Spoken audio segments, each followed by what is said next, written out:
یہ جو میں نے بتایا کہ اطاعت کلی، ہمہ تن، ہمہ وقت، ہمہ وجوہ، جزوی اطاعت نہیں، بس یہ ذرا نوٹ آف کاشن ہے۔ اگر ہم اللہ کا ایک حکم مانیں گے ایک نہیں مانیں گے، یہ جزوی اطاعت ہے، یہ اللہ کو قبول نہیں ہے۔ اللہ کی طرف سے تو یوں سمجھیے کہ پیکج ڈیل ہے، ٹیک اٹ اور لیو اٹ، لینا ہے تو پورا لو ورنہ دفع ہو جاؤ، اللہ کو تمہاری ضرورت نہیں ہے، تمہیں اللہ کی ضرورت ہے۔ یا ایھا الذین آمنوا ادخلوا فی السلم کافہ، اے ایمان والو اسلام میں داخل ہونا تو پورے کے پورے ہو، ادھورے نہیں۔ اور سورہ بقرہ کی آیت نمبر 85 کے اندر تو جو وعید آئی ہے، افتؤمنون ببعض الکتاب وتکفرون ببعض، کیا تم ہماری کتاب، ہماری شریعت کے کچھ حصے کو مانتے ہو اور کچھ کو رد کرتے ہو؟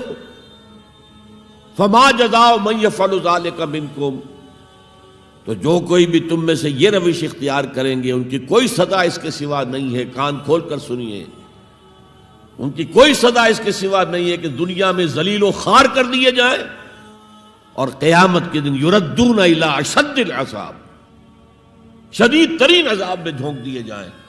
وما اللہ بغافل عما تعملون، اللہ غافل نہیں ہے، بے خبر نہیں ہے، لا علم نہیں ہے اس سے کہ جو تم کر رہے ہو۔ تم اپنی داڑھیوں کے طول سے اللہ کو دھوکہ نہیں دے سکتے، تم اپنے پائجاموں کو ٹخنوں سے اوپر رکھے اللہ کو دھوکہ نہیں دے سکتے کہ تم بہت متبع رسول ہو، تم اپنے عمروں اور حجوں سے اللہ کو دھوکہ نہیں دے سکتے، اللہ کو معلوم ہے کہ حرام کی کمائی سے حج کیا ہے تم نے، حرام کی کمائی سے عمرہ کیا ہے تم نے۔ تو یہ جو جزوی اطاعت ہے کوئی اطاعت نہیں، اللہ کو قبول نہیں۔ آدمی سوچتا ہے کہ چلیے میں نے یہ کام اچھے کیے، یہ برے کیے، مجھے اچھے کاموں کا کچھ کریڈٹ بھی تو ملنا چاہیے نا، لیکن نہیں، اللہ کہتا ہے جزوی اطاعت منہ پر دے ماری جائے گی۔ اور جو دنیا کی سزا ہے وہ تو ہم اپنی آنکھوں سے دیکھ رہے ہیں، 130، 140 یا 150 کروڑ مسلمان دنیا میں ہیں، ذرا اندازہ کیجیے، لیکن ہماری رائے کی کوئی اہمیت ہے؟ بین الاقوامی معاملات میں کوئی ہم سے مشورہ لیتا ہے کیا؟ آپ کا کیا خیال ہے؟ کس نمی پرست کے بھیا کیستی، ایسے بھی ملک تھے کہنا چاہیے، اب تو ان کا حال پتلا ہے، دولت کے انبار تھے ان کے پاس، لیکن ان کا مذاق اڑتا تھا مغربی ممالک، وہ چاہے سعودی بادشاہ ہوں اور چاہے وہ UAE کے امیر ہوں، مذاق ہی اڑتا تھا، نہیں کوئی حیثیت نہیں۔ حالانکہ کتنا بڑا رقبہ ہے انڈونیشیا کے آخری جزیروں سے لے کر موریتانیہ تک، سالڈ اسلامی آبادی، مسلمان آبادی۔ آپ کہیں گے کہ یہ بھارت جو ہے اس میں تو اکثریت تو نہیں ہے، لیکن 15 کروڑ یا 18 کروڑ تو آدمی یہاں موجود ہیں، لیکن کوئی عزت، کوئی حیثیت دنیاوی بین الاقوامی سطح پر۔ بہرحال یہاں بھی ہیں لوگ، کھاتے پیتے لوگ ہیں، ان کی اپنی کچھ عزت ہے اپنے معاشرے کے اندر، لیکن بحیثیت امت، بحیثیت قوم کیا حیثیت ہماری؟ تو الا خزی فی الحیات الدنیا، وہ تو ہماری نگاہوں کے سامنے موجود ہے۔ اب قیامت کے دن کے بارے میں جو دھمکی اللہ نے دی ہے، وَيَوْمَ الْقِيَامَةِ يُرَدُّونَ إِلَىٰ أَشَدِّ الْعَذَابِ، قیامت کے دن شدید ترین عذاب میں جھونک دوں گا۔ اس پر اللہ سے معافی طلب کی جا سکتی ہے، دعا ہی کی جا سکتی ہے، اللہ ہم پر رحم فرمائیے۔ یہ میں نے آپ کے سامنے رکھا ہے فارمولہ، اللہ کی اطاعت جمع اللہ کی محبت، دے گو ٹو میک عبادت۔ یہی دو الفاظ آتے ہیں اللہ کے رسول کے لیے بھی صلی اللہ علیہ وسلم۔ اللہ کے رسول کی اطاعت یہ تو اسلام کا بنیادی تقاضا ہے، اطیعوا اللہ واطیعوا الرسول فإن تولوا فإن اللہ لا يحب الکافرین۔ اطاعت کرو اللہ کی، اطاعت کرو رسول کی، پھر اگر یہ منہ موڑ لیں تو اللہ کو ایسے کافر بالکل پسند نہیں، تو کفر کا فتویٰ ہو رہا ہے۔ لیکن اللہ کے رسول کی اطاعت کے ساتھ محبت کو جمع کیجئے۔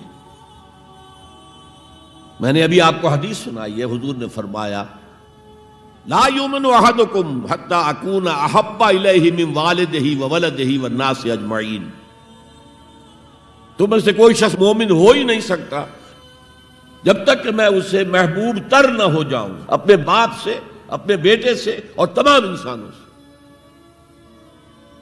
تو اللہ کے رسول کی اطاعت جمع اس کی محبت۔ اس محبت کے ضمن میں ایک واقعہ یاد آیا جس سے اندازہ ہوگا کہ کس قدر اپنائیت تھی، کتنا قرب تھا حضور کے اور حضرت عمر فاروق رضی اللہ تعالیٰ عنہ کے مابین۔ ایک مرتبہ حضور دریافت کرتے ہیں حضرت عمر سے، عمر تمہیں مجھ سے کتنی محبت ہے؟ اب آپ سوچئے، ذرا سا بھی مغایرت کا باریک سا پردہ بھی اگر کہیں ہو تو کیا یہ سوال کیا جا سکتا ہے؟ تو انتہائی قریبی شخص سے ہی کیا جائے گا، تمہیں مجھ سے کتنی محبت ہے؟ عرض کیا آپ مجھے دنیا کے ہر انسان سے بڑھ کر عزیز ہیں۔ فرمایا اور اپنی جان سے؟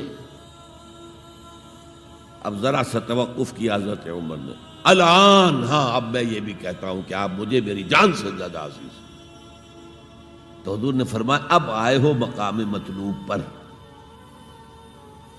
تو رسول کی اطاعت جمع محبت، اس کا نام ہے اتباع، پیروی کرنا۔ فرق کیا ہے؟ اطاعت کی جاتی ہے حکم کی، اور پیروی کی جاتی کسی کے نقش قدم کی، چاہے اس نے حکم دیا ہو چاہے نہ دیا ہو، جو وہ کرتا ہو کرنا۔ یہ ہے اتباع۔ یہ اطاعت سے بہت بلند شے ہو گئی۔ مثال کے طور پر یہ چھوٹی چھوٹی مثالیں، اصل اتباع کیا ہے وہ میں بعد میں عرض کروں گا۔ کوئی ایک صحابی بدو باہر سے آئے، ایک ہی دفعہ حضور کو دیکھا، حضور اس وقت اس حالت میں تھے کہ آپ کے بٹن جو ہے کھلے ہوئے تھے گریبان کے۔ انہوں نے پھر ساری عمر اپنے گریبان کے بٹن نہیں لگائے۔ میں نے اللہ کے رسول کو اس حال میں دیکھا ہے، میں تو ان کی پیروی کروں گا، حضور نے کوئی حکم تو نہیں دیا تھا۔ تو یہ جو محبت، شدید محبت کے تحت جو بات آئے گی اس کا نام اتباع ہے، اور اس اتباع کا مقام کیا ہے وہ آیت میں سنا چکا ہوں آپ کو۔ قُلْ إِن كُنتُمْ تُحِبُّونَ اللَّهَ فَاتَّبِعُونِي يُحْبِبْكُمُ اللَّهُ۔ اے نبی ان سے کہہ دیجئے اگر تم اللہ سے محبت کرتے ہو تو میرا اتباع کرو، میرے نقش قدم پر چلو، میری پیروی کرو، اللہ تم سے محبت کرے گا، تم اللہ کے محب نہیں محبوب بن جاؤ گے۔ اور اگر کہیں کوئی لغزش ہو گئی، کوئی خطا ہو گئی، کہیں جذبات کی رو میں بہہ کر کوئی گناہ کر بیٹھے تو اللہ معاف فرما دے گا۔ اللہ بڑا غفور ہے، اللہ بڑا رحیم ہے۔